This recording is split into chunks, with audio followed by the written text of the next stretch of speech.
안녕하세요. CMB 디자인입니다. 오늘은 여의도 광장아파트에 나와 있습니다. 이번 현장은 한마디로 공간별 컨셉이 확실한 패밀리 하우스라고 말씀드릴 수 있습니다. 가족이 함께하는 공용부와 각자의 방이 주는 분위기를 완전 다르게 연출하고 싶었거든요. 가족 구성원과 각자의 생활 방식에 맞춘 수납과 공간 활용에 집중한 이번 현장 함께 보시죠. 거실에 들어오자마자 개방감이 정말 좋네요. 근데 광장아파트 층고가 그렇게 높은 편은 아니지 않나요? 맞습니다. 사실 이번 현장의 가장 큰 숙제 중 하나가 바로 낮은 층고였습니다. 기존 거실은 천장이 낮아서 공간이 전체적으로 굉장히 답답하게 느껴지는 구조였거든요. 이 문제를 해결하기 위해서 저희가 선택한 방법은 과감한 철거였습니다. 그렇다고 무작정 다 뜯어낸 건 아니고요. 복도와 거실 사이를 기준으로 천장을 잘라서 공간감을 확보했어요. 이렇게 하면 시각적으로 층고가 훨씬 높아 보이는 효과가 있거든요. 천장을 부분적으로 철거하다 보면 천장 높낮이가 달라지는 단차 구간이 생기겠죠? 보통 이 부분을 어떻게 가릴까 고민하시는데 저희는 오히려 이 단차를 디자인 요소로 이용했습니다. 층고가 달라지는 경계면을 간접 조명을 설치한 건데요. 빛이 천장을 타고 부드럽게 흐르도록 설계하니까 단차가 어색한 게 아니라 공간을 훨씬 입체적이고 세련되게 만들어주는 포인트가 됐어요. 여기에 실용성까지 챙길 수 있는 실링팬을 배치했고요. TV 하부에도 간접 조명을 설치해서 거실이 훨씬 깊고 아늑해 보일 수 있도록 디테일을 잡았습니다. 냉장고부터 홈바까지 하나로 쭉 이어져서 구성이 독특해 보이는데요. 설계 의도가 궁금해요. 이번 주방 설계에서 가장 신경 쓴 부분은 가전 배치의 효율을 높이는 것이었어요. 보통 주방에서 냉장고, 팬트리, 홈바를 각각 다른 위치에 두는 경우가 많은데요. 그렇게 되면 시선이 여기저기 분산됩니다. 그러면 집이 훨씬 좁아 보이고 어색해지기 쉽거든요. 그래서 저희는 이번에 냉장고와 팬트리자 그리고 홈바를 기역자 구조로 묶어서 계획했습니다. 원래 기역자 상하부장에 있던 위치에 그대로 기역자 상하부장을 넣어서 익숙함을 살렸고요. 대신 예전에 중문이 있던 벽을 시원하게 털어냈습니다. 그리고 홈바와 팬트리, 냉장고장을 하나로 묶어서 큰 기역자 형태로 연결했죠. 한 곳으로 가전과 수납을 모아주니까 주방이 훨씬 넓고 정돈되어 보이죠? 여기에 부엌 전체를 따뜻한 우드톤으로 통일해서 포인트를 주고 아늑함을 더했습니다. 요즘은 물을 알아서 채워주고 비워주는 직배수형 로봇 청소기를 많이 쓰시잖아요. 그래서 로봇 청소기 사용을 고려하여 홈바장 하부에 직배수 설비 작업을 공사 단계에서 미리 해두었습니다. 이렇게 미리 배관 작업을 해두어야 거실 한복판에 기계가 툭 튀어나오지 않고 깔끔하게 숨길 수 있거든요. 기본적인 조리 공간 역시 기역자 형태의 상하부장으로 구성해서 인덕션, 싱크대, 식기세척기까지 동선을 맞춰 효율적으로 배치했습니다. 안방은 수납 공간이 꽤 넓어 보이는데 어떤 구조적인 변화를 주셨나요? 고객님께서 옷이 워낙 많다고 하셔서 이번엔 고민을 좀 많이 했어요.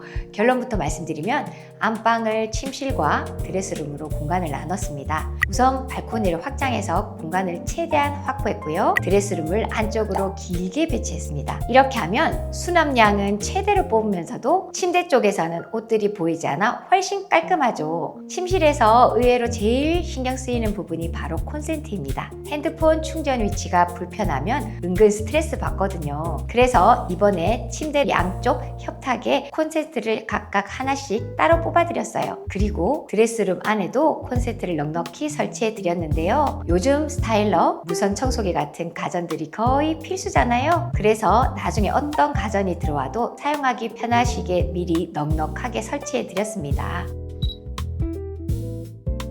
이 방은 직사각형으로 길게 빠진 구조라 가구 배치가 참 애매했습니다. 따님은 드레스룸을 원하는데 가벽을 천장까지 올리기에는 답답해 보일 수 있었어요. 그래서 니은자 파티션을 활용해서 공간을 나누었습니다. 직사각형 구조이기 때문에 개방감을 위해 벽을 낮추는 방법을 쓴 건데요. 문 쪽에는 기역자 붙박이장을 짜서 드레스룸 역할을 하게 만들었습니다. 붙박이장을 안정감 있게 넣기 위해서는 붙박이장 쪽 벽을 천장까지 높여야 했거든요. 그러다 보니 니은자 파티션으로 공간을 나누는 것이 최선이었습니다. 이 니은자 파티션 벽면은 연두색 필름으로 마감해서 포인트를 줬습니다. 창가 쪽은 온전히 잠만 자는 아늑한 침실로 분리했습니다. 좁은 방이지만 파티션 하나로 수납이랑 휴식 두 가지 기능을 다 잡아드렸습니다. 방문 아래에 설치된 작은 문은 어떤 용도인가요? 문 아래 작은 문은 펫도어입니다. 따님 방에 고양이가 자주 들어온다고 하셔서 특별히 신경을 쓴 부분이에요. 혹시라도 문이 닫혀서 반려동물이 방 안에 갇히는 일이 없도록 안에서는 밖으로 밀고 나오기 편한 방향으로 설치해드렸습니다. 주방 맞은편에 있는 아드님 방은 어떤 고민이 있었나요? 주방 확장부와 방 사이 노출된 우수관이 가장 큰 문제였어요. 방 사이에 배관이 노출되니까 보기도 싫고 공간도 애매했거든요. 그래서 저희가 이걸 그냥 가리기만 하는 게 아니라 배관을 감싸면서도 안쪽은 창고로 쓸 수 있는 수납장을 짜드렸습니다. 보기 싫은 배관을 가리면서도 동시에 자질구레한 짐들을 집어넣을 수 있게 만든 거죠. 원래 붙박이장이 들어갈 위치에 스위치가 있었거든요. 가구 사용에 방해되지 않도록 스위치 위치를 옆으로 옮겨드렸어요. 원래 이 방에는 굉장히 낡은 벽박이장이 설치되어 있었어요. 저희는 우선 낡은 장을 완전히 철거하고 이불장과 선반 중심의 수납으로 내부를 구성했습니다. 사실 이 공간에는 사용상에 큰 문제가 하나 있었는데요. 붙박이장이 있던 공간의 내부 깊이가 너무 얕았어요. 이런 구조에서 일반적인 옷봉을 사용해 옷을 걸게 되면 공간이 부족해 옷걸이가 뒤틀려서 들어가는 게 문제였습니다. 문을 닫을 때마다 옷이 걸리는 불편함이 생기겠죠? 이 문제를 해결하기 위해 억지로 옷을 거는 형태 대신 공간 깊이에 딱 맞춘 이불장과 선반형 수납으로 설계했습니다.